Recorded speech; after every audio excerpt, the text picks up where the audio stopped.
And are you refreshed? Good. Now what? You know you've got it. Thank you so much. Okay, I have a lot of questions, but I guess the thing that I want to know the most is the technical about thoughts, because you said we have control over our thoughts, and call it attention or focus. It might make it easier. Focus on my thoughts. So it's focus and feel, focus and feel, focus and feel, focus and feel. Focus and feel. Okay. So I'm just wondering, like, I've had like certain situations where there was a situation going on and I wanted something totally different, right? And I started thinking about the different that I wanted to create, you know? But this is the distinction that is a sort of new emphasis in the conversations we're having these days, because the situation created what you want, and now you want to tune into it to receive it. Because if you think too hard about what you want from this place of disconnection, then you don't start moving toward what you want. Does that make sense? Esther, before the chime, was sitting behind the curtain waiting to hear it, and she has a notepad that she basks with before the gatherings, and since she's been segment intending, she wrote segment Los Angeles number 3. That's what the segment is. And then she wrote as her segment intentions, quiet my mind and reach Abraham and follow the impulse. Isn't that interesting? That's the formula for all moments in time. Tune in and follow the impulse. The impulse about where to point, the impulse about what to say. In other words, she's not trying to figure it out. She didn't sit back there and think, what are we going to talk about in segment 3? She didn't even think, how would I like it to go? She didn't even think, I want this to be way more fun, or I want there to be more girls in the chair.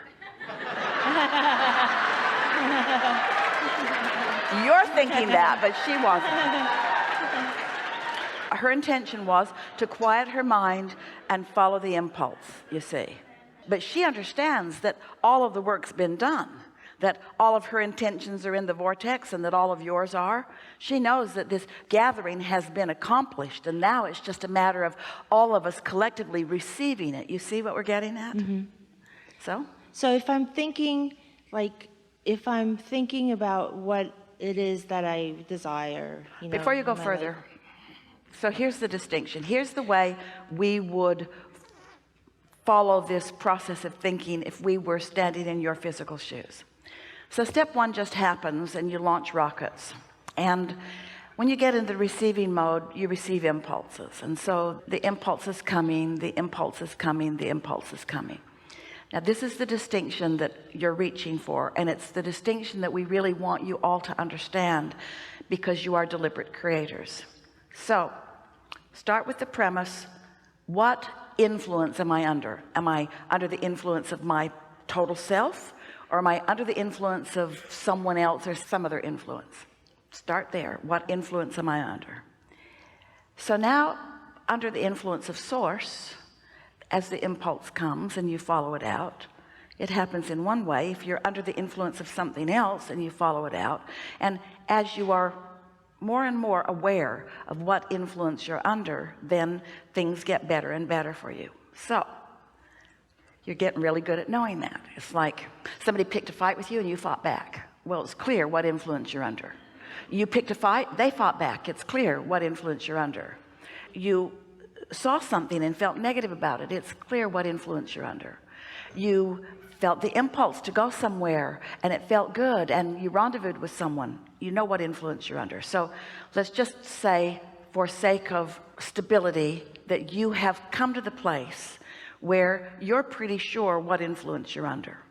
So now, if you know you're tuned in, tapped in, turned on, and you're beginning to receive some impulses, and then you want to ponder that or think about that, that is the most pleasurable way of co-creating that could exist in all of the world. It's like You know, when you collaborate with someone and you're on the same wavelength and they say this and you say this, you have that in your social settings where you know you're really clicking, and it just gets more fun and more wonderful and more insightful. So when you know you're under that influence, then as thoughts occur to you, speak them, and even if you want to, reach for more thoughts, because that's what collaboration is. But if you have gotten really good at ascertaining whether you're under the influence of source or something else, and you know it's something else, then that's not the time to think, because it will just get bigger and badder. So we understand, in the beginning we called this the science of deliberate creation, and you all did what you human beings do. You made it a lot of work. You said cancel, try to suck back your thoughts before law of attraction could get hold of them. You thought too much before you were sure where you were.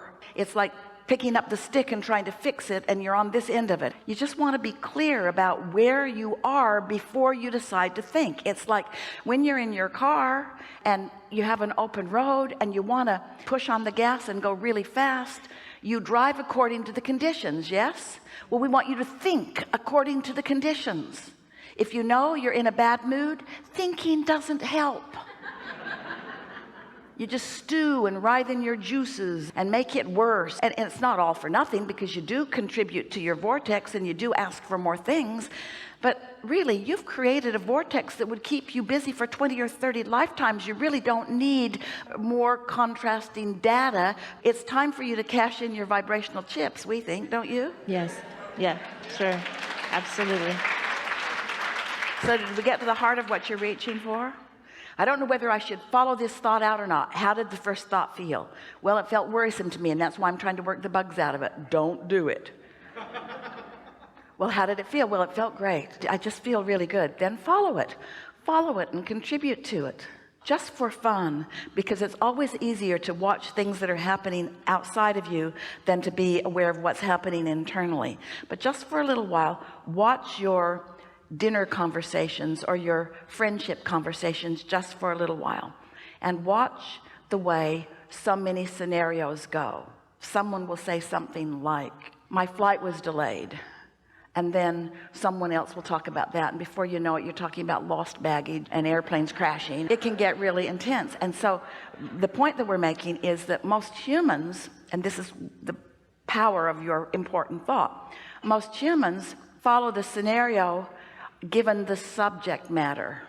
Luggage makes me think of airplanes, and airplanes makes me think of flight attendant, and flight attendant makes me remember that horrible one. And then before you know it, you've got a table full of people that are talking about relevant things, but nobody's asked the question, am I in vibrational alignment with my inner being while I'm having this conversation? But if you've decided that you're reaching for something that's uplifting, or something that's fun, or something that's life-giving, or something that's promoting, or something that is helpful, if your reason for focusing is understood by you and you're looking for the vibrational accuracy of it, not the subject matter. And that's why this pile of sticks evolved today. As we said, on one end of the stick is money. Now open a conversation about money with a bunch of people around the table and see where it goes. It's going to be an exercise in not helping anybody usually. But on the other end of that stick is freedom and joy, and freedom leads to travel, and travel leads to expansion, and expansion leads to creativity and thrilling. Which end of the stick is going to open the most people at the table to what will really serve them? And now bring it back to you. What end of the stick is going to open me up to what will really serve me? Am I really just trying to analyze details? You can't get to the bottom of anything. There's no bottom. Whether it's an unwanted thing or a wanted thing, there's no ending to it. It will continue to evolve. And your only thing that you want to be aware of is this thing that I'm perpetuating by my thought, focus, attention to it. Is it something that is pleasurable while I focus or not? That's all you need to think about. Thank you. And does it have to be realistic? Like, Like, because I just give you an example. I just want to know if I'm doing it. Wait. Because what you mean by realistic is something that has already happened. And you're creating all kinds of things that have never happened before. People will say, you need to be more realistic. And we say, you didn't come to face realism. You came to create reality. There are a lot of things that are real that you don't want to keep active in your vibration. And we don't want you to get the wrong idea here. We're not asking you to focus on pipe dreams. Pipe dream meaning irrational, illogical dreams. These dreams are real. You created them. Your vortex is real. This is realism.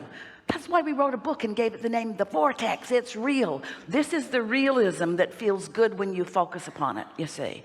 And so it doesn't matter if you're focusing in your vortex or if you're focusing in your past or if you're focusing in your present. It doesn't matter. The only thing that matters is, are you in alignment with the way your inner being sees it? And if you remember something tragic from your past, your inner being isn't seeing it as tragic. Your inner being knows the value of it and is standing amidst all the stuff that is in the vortex that came out of that. So your inner being is not focused upon the hard toil and trouble that you went through as you created it. Your inner being is focused upon the seed that you planted and what's coming as a result of that. Okay, thank you. Yeah, really good. Really good.